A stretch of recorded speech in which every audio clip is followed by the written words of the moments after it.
Uttarakhand corona breaking 2401 पहुंचा मरीजों का आंकड़ा, आज मिले 57 नए मामले।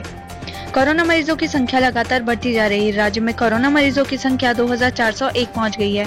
आज प्रदेश भर में 57 नए कोरोना मरीज मिले हैं। लगातार बढ़ते मामलों ने स्वास्थ्य विभाग और सरकार की चिंता बढ़ा रखी है। हालांकि राहत की बात यह है कि कोरोना मरीज लगातार ठीक भी हो रहे हैं, लेकिन जो चिंता की बात है वो यह है कि मामले बढ़ते जा रहे हैं। कोरोना मरीजों के पॉजिटिव निकलने का आंकड़ा एक दिन कम होता है तो अगले ही दिन फिर बढ़ जाता है। जिलेवार संख्या: Dehradun 1, Pauri 10, Almora 11, Haridwar 17, Nainital 2, Tehri 1, Udham Singh Nagar 15। Uttarakhand state control room कोविड-19 हेल्थ बुलेटिन के अनुसार total positive case 2401, total active cases 848, total recovered 1511, total death 27, migrated out of state 15। Uttarakhand corona tracker: कुल आंकड़े 2401, स्वस्थ 1511, एक्टिव 848, मौतें 27। अल्मोड़ा 149, बागेश्वर 59, चमोली 63, चंपावत 48, देहरादून 607, हरिद्वार 288, नैनीताल 368, पौड़ी गढ़वाल 109, पिथौरागढ़ 64, रुद्रप्रयाग 60, टिहरी गढ़वाल 377, उधम सिंह नगर 152, वहीं उत्तरकाशी में 57 कोरोना केसेस हैं। पहाड़ से दुखद खबर: 3 मंजिला मकान में लगी आग, जिंदा जली 75 साल की वृद्ध महिला। अल्मोड़ा में एक बड़ी खबर आ रही है। बिनता भतौरा में एक मकान के आग लगने से वृद्धा की दर्दनाक मौत। 3 मंजिला मकान में आग लगी। द्वारहाट अल्मोड़ा, यहाँ आज बिनता क्षेत्रांतर्गत ग्राम पंचायत भतौरा में एक 3 मंजिले मकान में आग लगने से एक वृद्ध महिला की दर्दनाक मौत हो गई। मौके पर शासन प्रशासन विधायक आदि घटनास्थल पर पहुंच चुके हैं। प्राप्त सूचना अनुसार आज प्रातः 10 बजे उक्त मकान में अज्ञात कारणों से भयंकर आग लग गई। आग लगने के कारण शॉर्ट सर्किट बताया जा रहा है। सूचना अनुसार भतौरा निवासी स्वर्गीय घनानंद जोशी की वृद्धा पत्नी भगवानी देवी 75 वर्ष अपने 2 पुत्रों दिनेश चंद्र जोशी, नंद किशोर जोशी, बहू बिमला जोशी व पोती नेहा जोशी के साथ उक्त 3 मंजिले मकान में रहती थी। पता चला है कि आग लगते समय उसके दोनों लड़के व बहू खेतों में रुपाई करने लगे थे, जबकि 11वीं में पढ़ने वाली पोती नेहा जोशी उस समय गौशाला गई थी। भारत चीन को जोड़ने वाली वैली ब्रिज पर बड़ा हादसा, गुजर रहा था ट्रक और भर-भराकर गिर गया पुल। चीन सीमा तक जाने वाली मिलम सड़क का एकमात्र वैली ब्रिज ओवरलोडिंग के चलते आज भर-भराकर गिर गया। इस पुल के टूटने से बॉर्डर पर तैनात आईटीबीपी और सेना की सप्लाई बाधित हो गई। आज उत्तराखंड राज्य के सीमांत जिले पिथौरागढ़ को मुनस्यारी तहसील में चीन सीमा से जोड़ने वाला वैली ब्रिज टूट गया है। ये हादसा उस वक्त हुआ जब मुनस्यारी मिलम रोड पर पोकलैंड मशीन को एक ट्रॉली ले जा रहा था। थापा के पास सेना नाले पर बना पुल ओवरलोडिंग के कारण ध्वस्त हो गया। इस हादसे में 2 लोग गंभीर रूप से घायल हो गए। चाइना पीक का निरीक्षण करने पहुंची भूवैज्ञानिकों की उच्च स्तरीय कमेटी। नैनीताल की चाइना पीक में लगातार भूस्खलन हो रहा है। इसको लेकर राज्य सरकार ने हाई पावर कमेटी को चाइना पीक और नैनी पीक समेत आसपास की पहाड़ियों के अध्ययन के लिए भेजा है। कोटद्वार: संदिग्ध परिस्थितियों में नाबालिग लड़की लापता, जांच में जुटी पुलिस। कोतवाली क्षेत्र के काशीरामपुर तल्ला इलाके में एक नाबालिग लड़की संदिग्ध परिस्थितियों में लापता हो गई। काफी खोजबीन के बाद भी जब परिजनों को उसकी कोई सूचना नहीं मिली तो उन्होंने उसकी गुमशुदगी की जानकारी कोटद्वार कोतवाली में दी। जंगल में मिला महिला का शव। लैंसडाउन वन प्रभाग की कोटद्वार रेंज के जंगल में एक 53 वर्षीय महिला का शव मिलने से हड़कंप मचा हुआ है। सूचना पर पहुंची एसडीआरएफ और पुलिस टीम ने जंगल से महिला के शव को निकाला और पोस्टमार्टम के लिए भेज दिया गया है। परीक्षा केंद्रों पर भटकते दिखे बोर्ड के छात्र, मुख्य शिक्षा अधिकारी अनजान।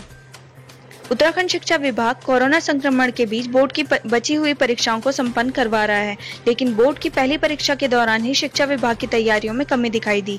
शिक्षा विभाग में मुख्य शिक्षा अधिकारी को ही परीक्षा केंद्रों को लेकर पूरी जानकारी नहीं थी। उधर स्कूलों में भी छात्र परीक्षा के समय को लेकर भटकते हुए दिखाई दिए।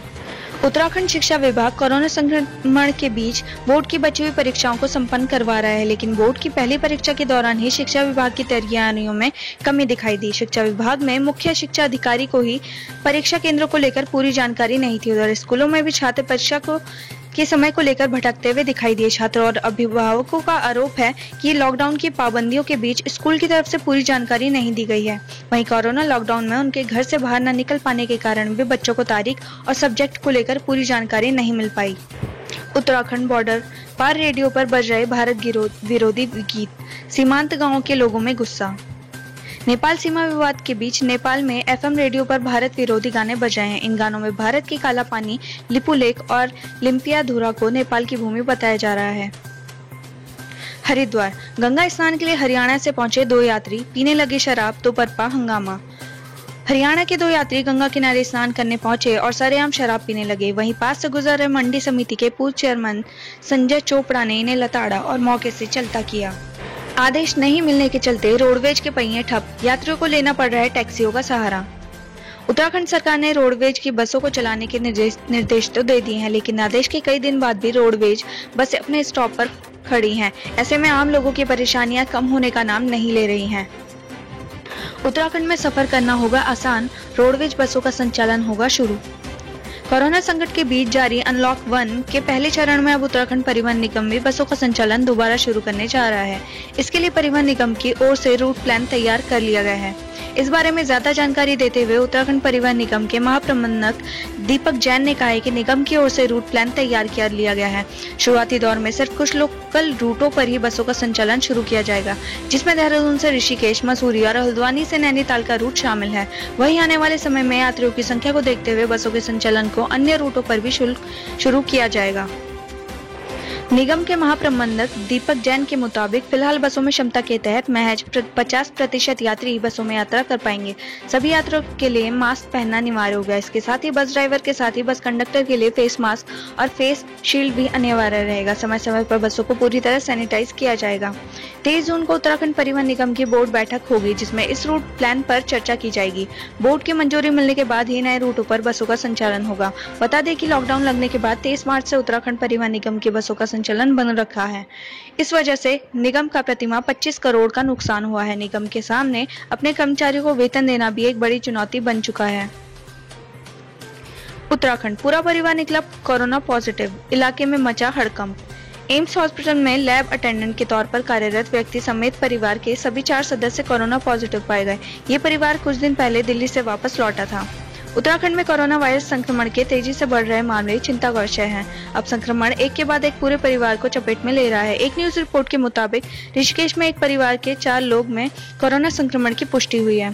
कोरोना संक्रमित मिले परिवार का मुखिया 34 साल का है और एम्स ऋषिकेश के माइक्रोबायोलॉजी डिपार्टमेंट में लैब अटेंडेंट है।